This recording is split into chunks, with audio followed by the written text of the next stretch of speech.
राजा विक्रम सिंह का साम्राज्य अत्यंत विशाल था। उनका दरबार भव्यता और शोहरत का प्रतीक था।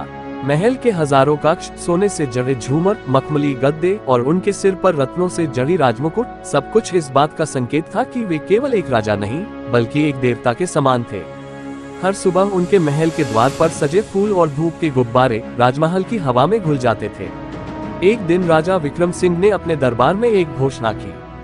वह चाहते थे कि हर एक प्रजा, चाहे वह उच्च वर्ग का हो या निम्न, सब उनके दरबार में एक साथ आए और उनकी समस्याओं को सीधे राजा से कहे।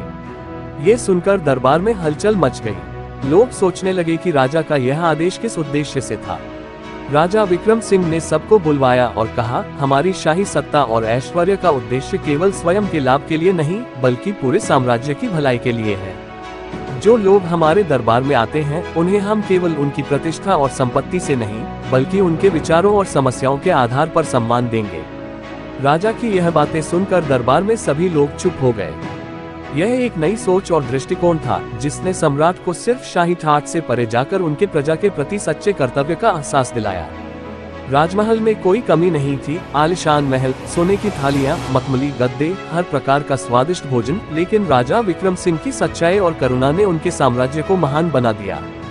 संस्कार और कार्यकुशलता। राजा विक्रम सिंह का शासन न केवल उनकी शक्ति का प्रतीक था बल्कि उनके न्याय और करुणा का भी प्रतीक था। उनके द्वारा किए गए निर्णय आज भी लोगों की जुबान पर थे।